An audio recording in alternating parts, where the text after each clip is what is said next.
네, 오늘은 그분이 일하신다라는 제목으로 함께 하나님 말씀을 나누고자 합니다.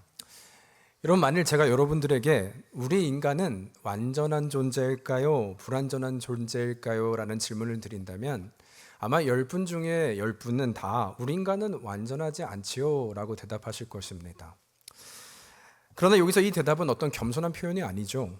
정말 완전하지 않기 때문에 우리 인간은 불완전합니다를 대답하는 것일 거예요.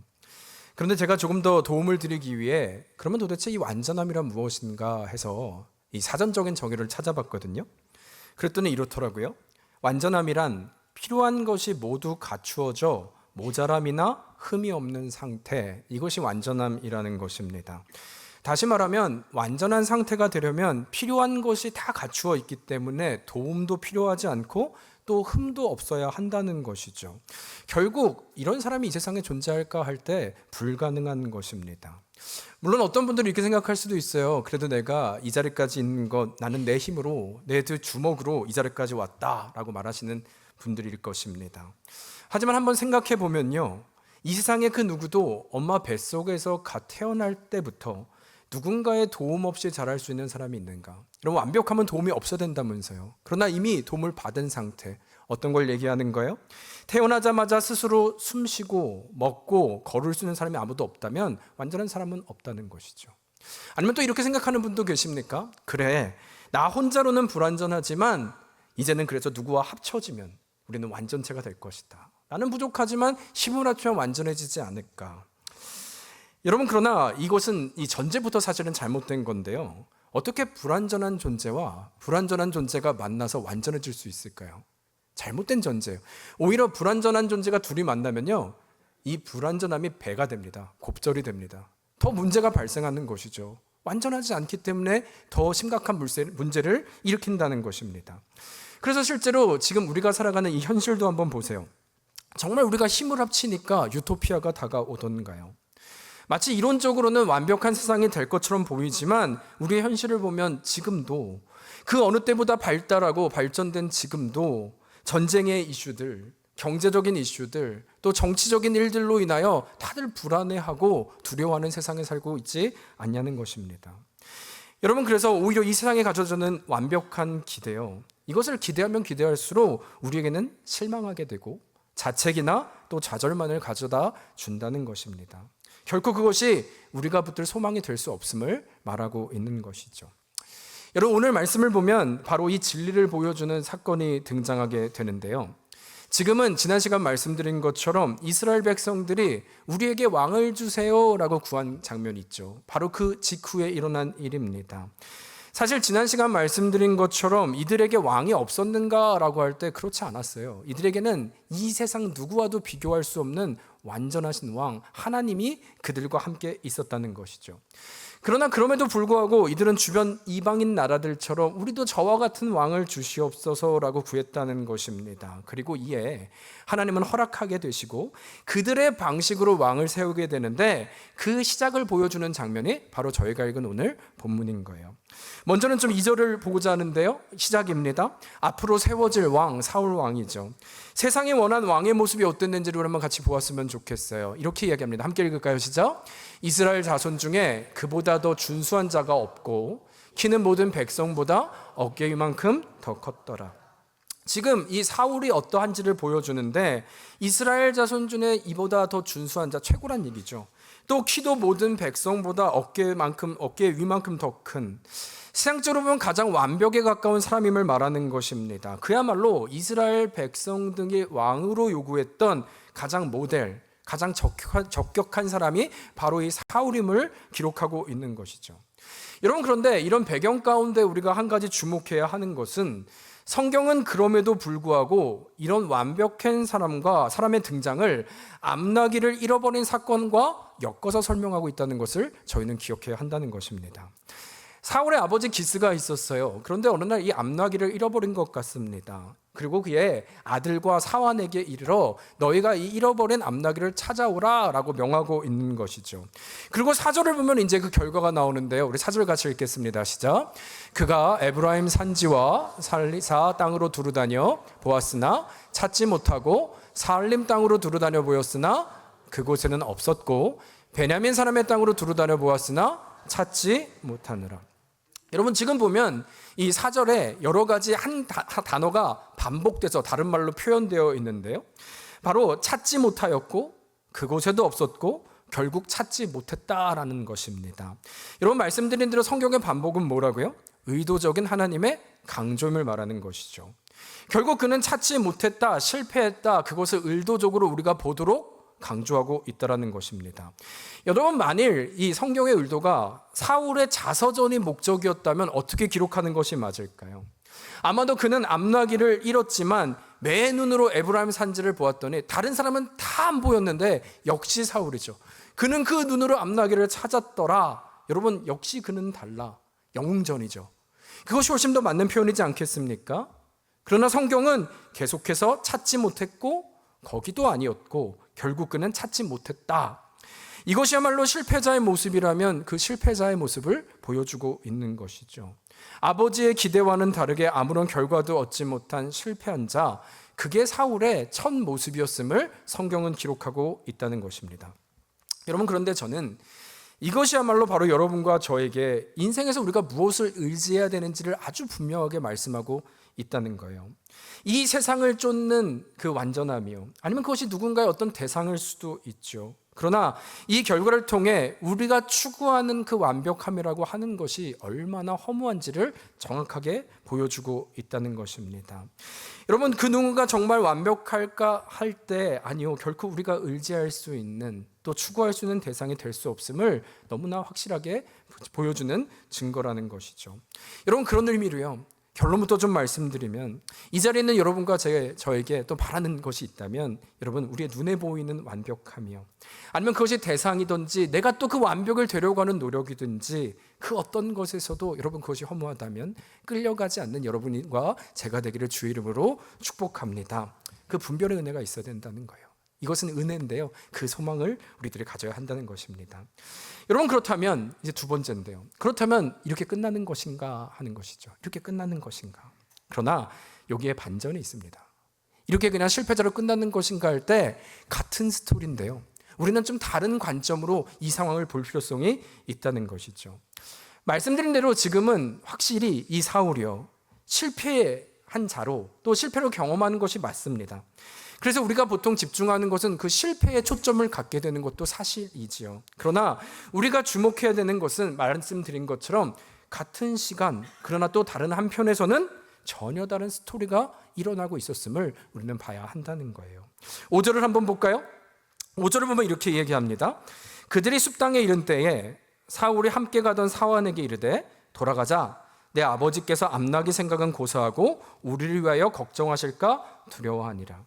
지금은요, 이 5절은 아주 정확히 얘기를 해요. 사울은 완전히 포기하고 우리 이제 돌아가자라고 말을 하고 있는 것이죠. 그러나 여기서 우리가 좀 눈여겨봐야 하는 것은요, 지금 이 사울이 서 있는 곳이 어디인가라고 하는 이 지역을 좀 볼 필요성이 있는데, 이것이 의미하는 것은 우리가 보았던 것처럼 이 숲이라는 땅이잖아요. 성읍인데 이 숲 땅까지 오게 된 것이 여러분 사울의 의도였습니까? 사울의 계획이었습니까? 아니요, 전혀 그렇지 않았죠. 단지 암나귀 하나, 잃어버린 암나귀 하나를 찾기 위해서 흘러 이곳에 오게 된 것인데, 그러다가 도착한 곳이 바로 이 숲 성읍이었다는 것입니다. 전부였다는 거예요. 그런데 놀라운 것은 마침 도착한 이곳이 어디였냐 하면 바로 사무엘이 거하고 있었던 장소라는 것이죠. 이것이 계기가 되어서 사무엘을 만나게 되고 전혀 기대하지 못했던 다른 스토리가 이제 일어나고 있는 것입니다. 여러분 그렇다면 이런 생각하실 수 있잖아요. 그 우연 아닌가. 근데 성경이 어떻게 기록하고 있는지를 15절 한번 볼까요? 15절에 정확히 기록합니다. 함께 읽어볼까요? 시작. 사울이 오기 전날에 여호와께서 사무엘에게 알게 하여 이르시되. 여러분 무엇을 보게 됩니까? 우리의 눈에는 분명 아무 일도 일어나지 않은 것 같은데 우리 주님은 이미 그 전날 다 예비하시고 계획하고 계셨다는 거예요. 우리의 시선으로 보면 암나귀를 잃어버린 한 청년의 실망과 실패감이 전부인 것 같은데, 오히려 하나님은 이 실패를 통하여 사무엘을 만나게 하는 뜻과 계획을 가지고 계셨다는 것입니다. 여러분 아니면 요셉을 한번 떠올려 보시겠어요? 요셉을 기억하십니까? 요셉의 인생의 초반부터 보면 형들의 미움을 받아서 노예 생활을 하게 되죠. 여러분, 가족에게 배신당하는 그런 실패감과 상실감을 어떻게 표현할 수 있겠습니까? 그러나 요셉은 한마디도 표현하지 못하고 그냥 끌려가는 신세가 됩니다. 또 그 이유는 어떻게 됐어요? 정말 성실히 일을 합니다. 그러나 그 결과도 억울한 누명을 쓰고 감옥에 갑니다. 인간적으로 보면 완전히 꼬인 인생이고 실패한 인생 중에 대표적인 모습이 바로 이 요셉의 모습이지 않냐는 거예요.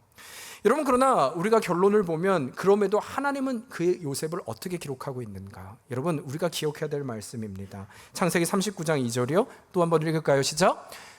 안 나오는군요. 같이 읽을까요? 시작.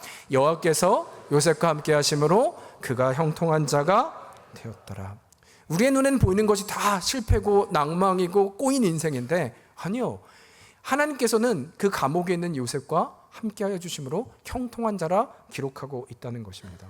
여러분, 아니면 또 한 가지 기억해 볼까요? 이스라엘 백성들이 바로 왕에서 하나님의 은혜로 출애굽하게 되죠.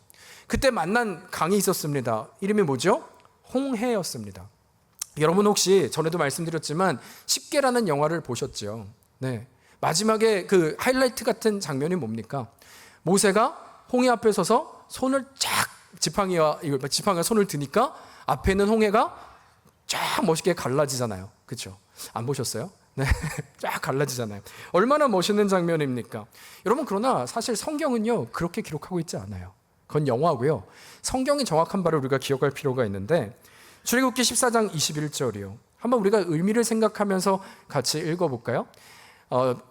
출애굽기 14장 21절입니다. 제가 한번 읽어볼게요. 모세가 바다 위로 손을 내매 여호와께서 큰 동풍이 밤새도록 바다를 물러가게 하시니 물이 갈라져 바다가 많은 땅이 된지라.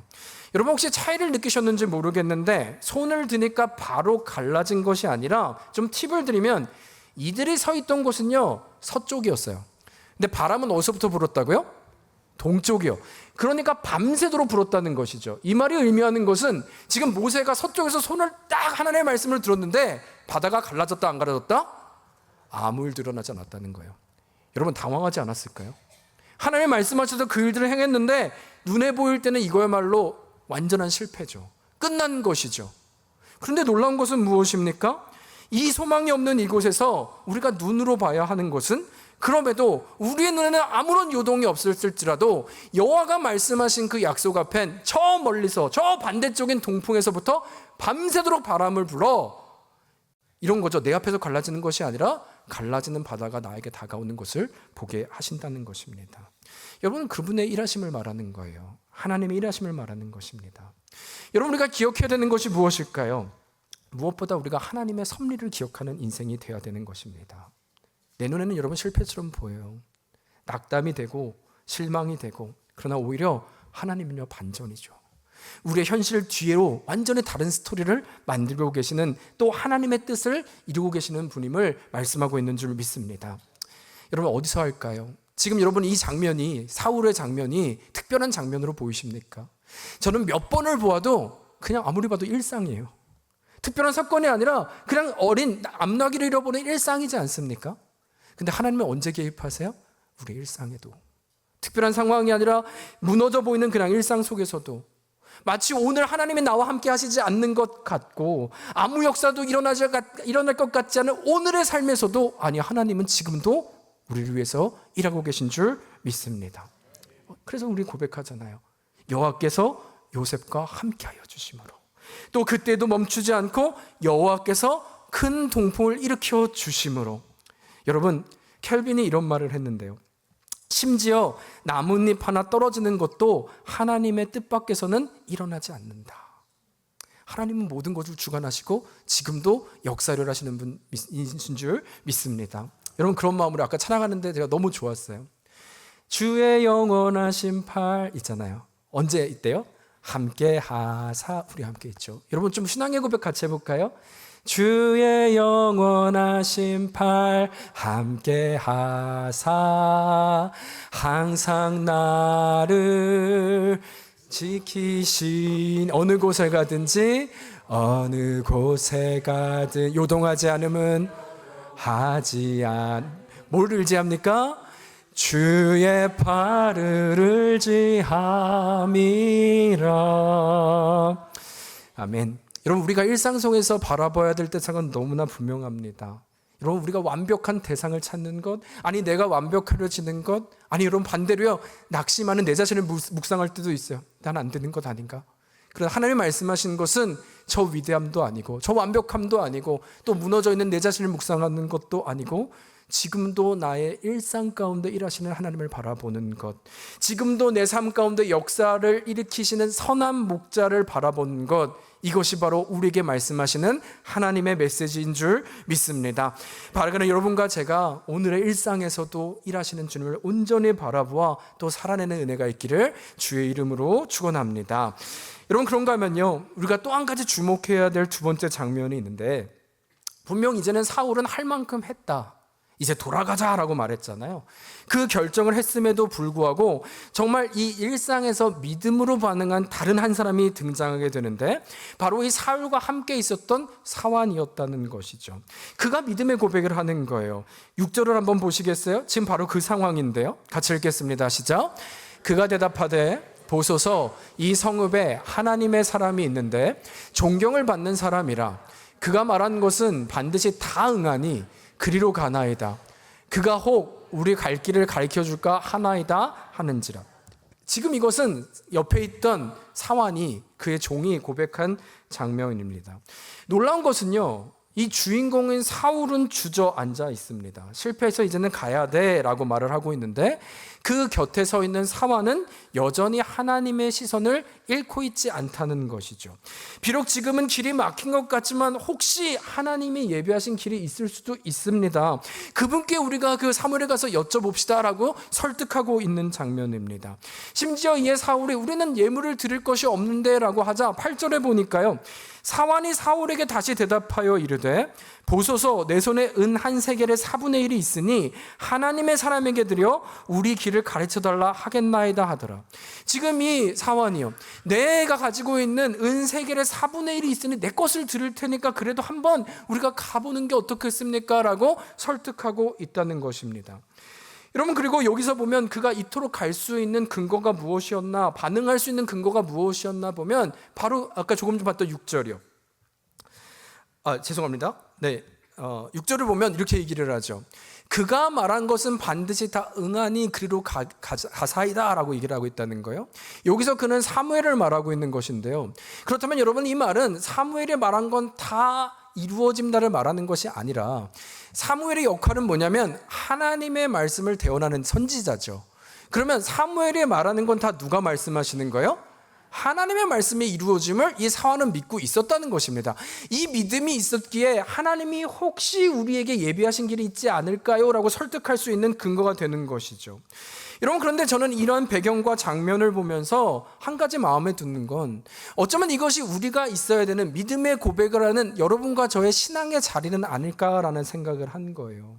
그러니까 오늘의 주인공인 사울은요, 실패하고 좌절하고 돌아가려고 하는데 의외인 사람이 있는 것이죠. 누군가는 다 끝났다, 돌아가지 않은데 아니다, 믿음의 반응으로 하나님은 여전히 일하신다, 혹시 그분이 예배하신 길이 있을지 모른다라고 말하는 그 도전의 자리요. 그것이 혹시 여러분과 저의 자리는 아닐까라는 질문을 하는 것입니다. 왜냐하면 이 믿음으로 말미암아 주저앉아 있던 누가 이 한마디로 말미암아 누구의 인생이 다시 일어나게 하고 이제는 하나님의 역사와 이스라엘의 역사를 새롭게 창조하는 일이 되었기 때문이죠. 그 누군가의 고백으로 말미암아 이 모든 것이 일어났다면 바로 누군가 그 믿음의 자리, 그것이 우리의 자리는 아닐까 질문해 봐야 한다는 것입니다. 여러분, 실제로 오늘의 결론을 보면요, 암나기를 찾은 것은 물론이고 사무엘을 만나 왕으로 기름 부음을 받잖아요. 하나님의 누군가의 믿음의 고백이, 누군가가 회복시킴이, 누군가가 끌어줌이 바로 이 놀라운 하나님의 역사를 만들고 있다는 것입니다. 여러분, 그런데 이 고백은 단순히 저의 말이 아니고요, 우리 예수님도 요한복음 15장 16절에 실제로 이런 말씀을 하셨습니다. 우리가 구원받고 우리가 믿음을 주신, 하나님께서 우리에게 믿음을 주신 이유를 설명하는데 우리를 향한 말씀입니다. 함께 읽겠습니다. 시작.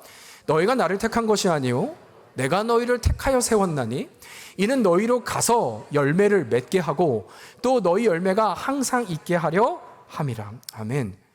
여러분, 우리로 믿음을 주신 이유는 너희가 잘 먹고 잘 살고 그래 너희 천국 가라가 아니라, 내가 너희를 택하여 세운 이유는 이제 너희가 멈춰서가 아니라 너희가 가서 그들로 열매를 맺게 하고 그들을 세워주고 자잘한 그들과 함께 나아가고 열매가 항상 우리에 있게 하신 목적, 바로 그 자리를 말씀하고 있다는 것이죠. 여러분, 바라기는 하나님 오늘의 일상 가운데에서 우리를 부르시고 또 우리 가운데 믿음의 반응으로 일하시는 분이신 줄 믿습니다. 그때 우리의 자리는 그래서 나는 만족합니다가 아니라 이 믿음의 고백을 통해 혹시 하나님의 일이 있을지 모른다, 그 낙심한 가족과 공동체를 회복시키는 통로가 바로 여러분과 제가 되기를 주님의 이름으로 축원합니다.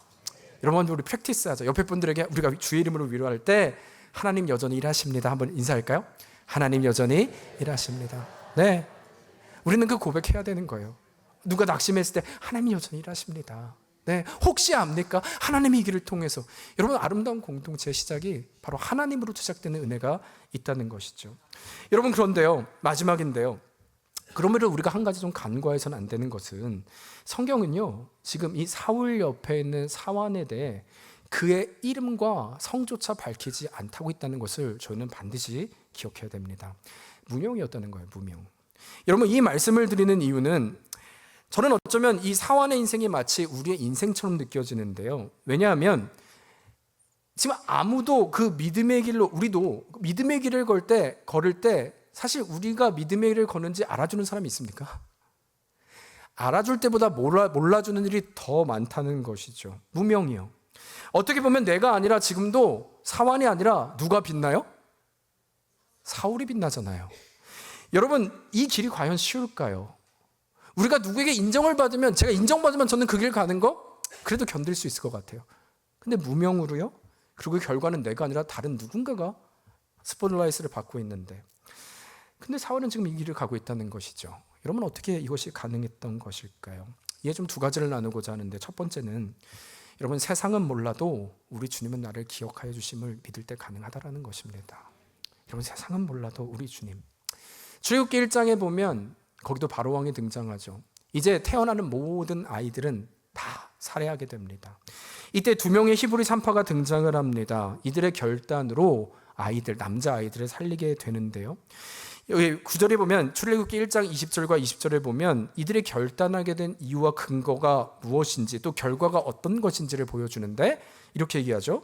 하나님이 그 산파들에게 은혜를 베푸시니 그 백성은 번성하고 매우 강해지며 그 산파들은 하나님을 경외하였으므로 하나님이 그들의 집안을 흥왕하게 하신지라. 결국 이들의 결단은 하나님, 이 세상의 왕보다, 상황보다, 생명의 위협보다 하나님을 경외하는 것이 내가 있어야 될 자리임을 정확히 알았다는 것이죠. 그런데 그 결과도 보면요, 하나님이 그들의 집안을 흥왕하게 하셨다고 말씀하십니다. 여러분, 제가 여기서 좀 초점을 갖고 싶은 건 어떤 공식이 아니죠. 그래서 하나님이 흥왕하게 되었구나, 부자가 되었구나, 그게 아니라 하나님이 그들의 마음을 아셨다는 것입니다.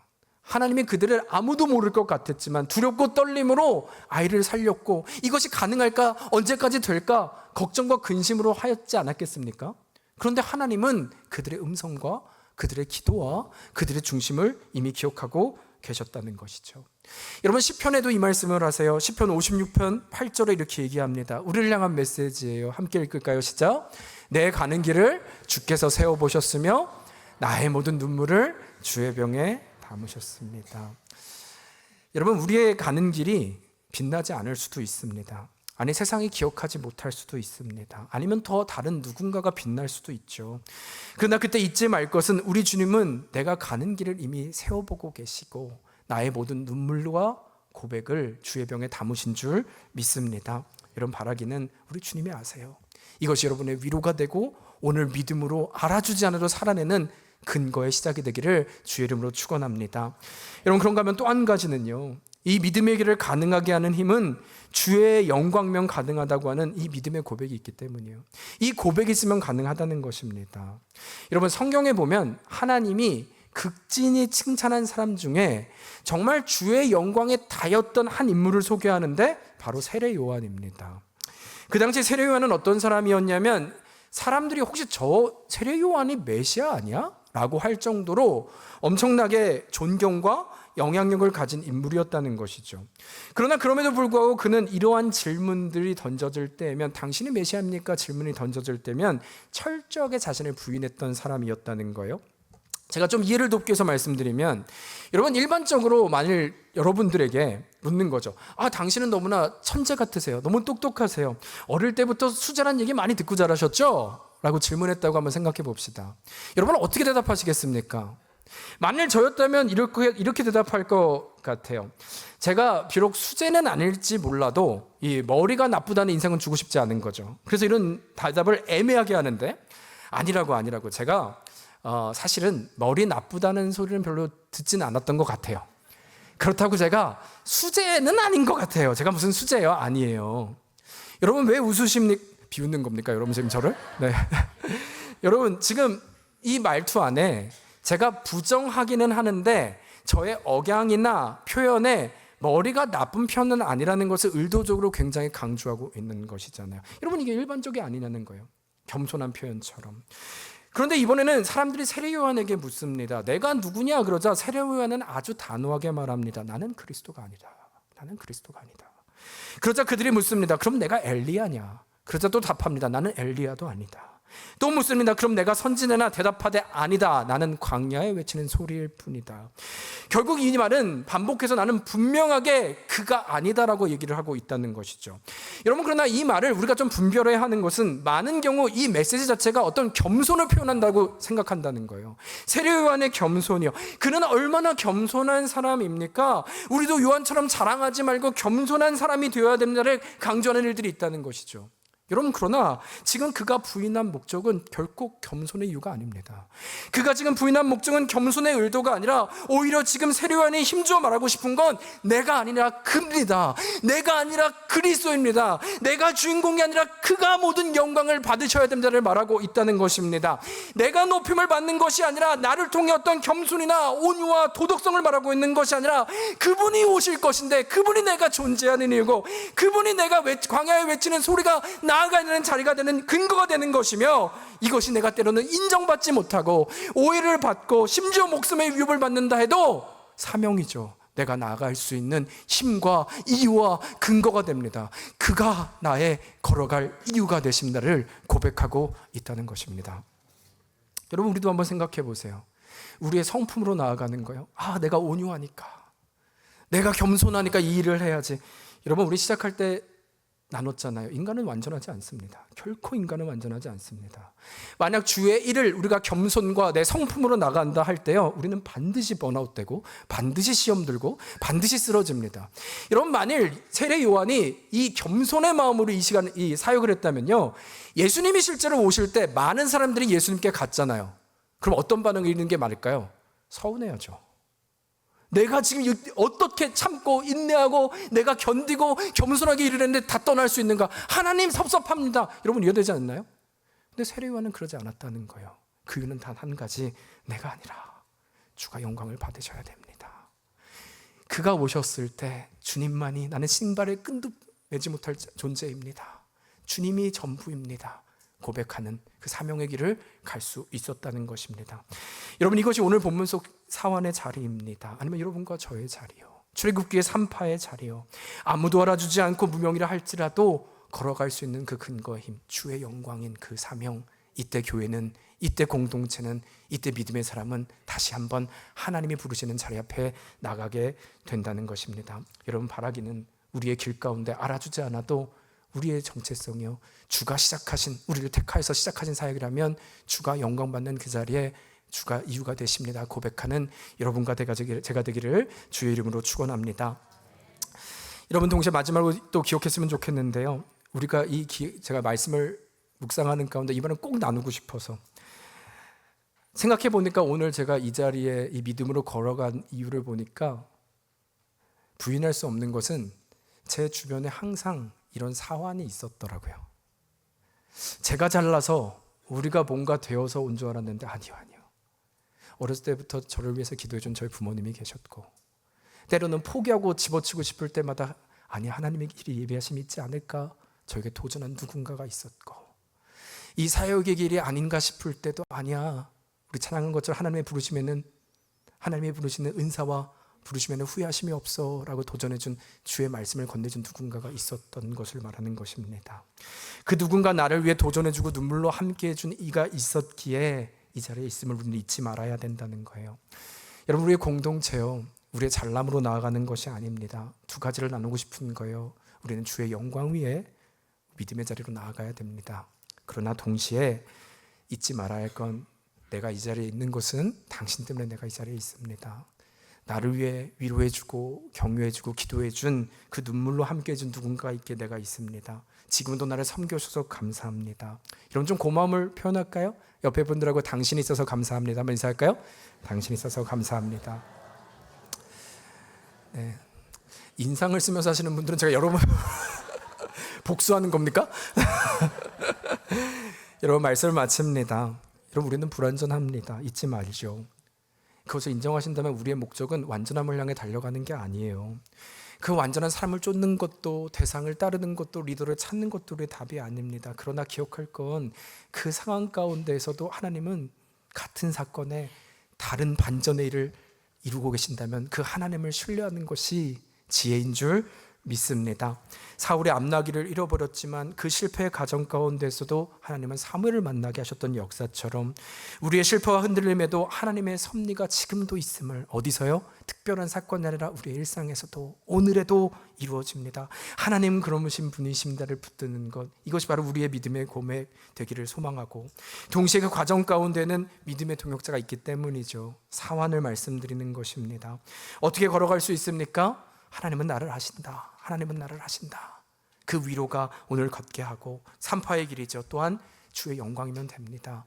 내 자신의 겸손과 성품으로 가는 것이 아니라, 내가 괜찮은 사람이어서 가는 것이 아니라, 그럼 넘어지지만 주의 영광입니다. 그럼 우리는 때로는 가다가 넘어져도 다시 일어날 힘이 돼요. 아, 주님이시지. 여러분, 교회는 그런 것입니다. 서러움이 아니라 그 영광 앞에 설 때 하나님의 온전한 교회가 될 줄로 믿습니다. 동역자입니다. 누군가가 있기 때문이라면 하나님 우리로 믿음의 사람들을 붙여주시고 함께 온전한 눈으로 주 앞에 나아가는 공동체 되게 하여 주시옵소서. 이것이 여러분과 저의 또 베델기를 향한 기도의 제목이 되기를 주의 이름으로 축원합니다. 여러분, 우리 그 마음으로 좀 같이 찬양할까요?